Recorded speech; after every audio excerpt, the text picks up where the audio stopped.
whatever good intentions may have existed when the Ex-Im Bank first started, the reality is that today it's just another example of government cronyism.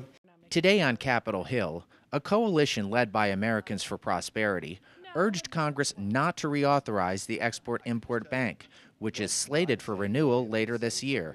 I'm going to start out by saying something shocking. I agree with Barack Obama, who in 2008 as a presidential candidate said that the Export-Import Bank is little more than a fund for corporate welfare. It's become an agency that distorts the free market by helping companies the government favors, those are the winners, and hurting those it does not, those are the losers. In one case, Delta had to cancel a route from New York to India because of the Air India undercut the prices so much using Ex-Im money and taxpayer money. Another issue raised by the coalition is that the Export-Import Bank is often unaccountable for its lending practices.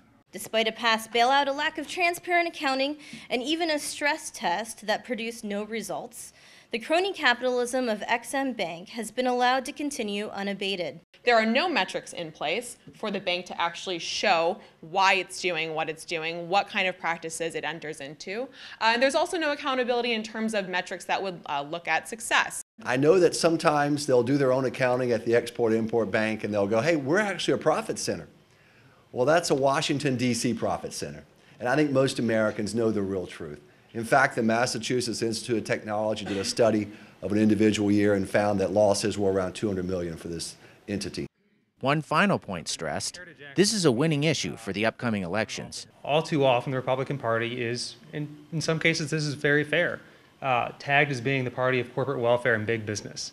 This is an opportunity to flip that on its head, be able to go to constituents, be able to go to people in the press and say, look, it's not the Republican Party, it's not conservatives that are in the pocket for big business, it's Barack Obama and the Democrats. This is one example that really should be embraced by anyone who wants to go back and tell their constituents that they really have done something to cut wasteful spending.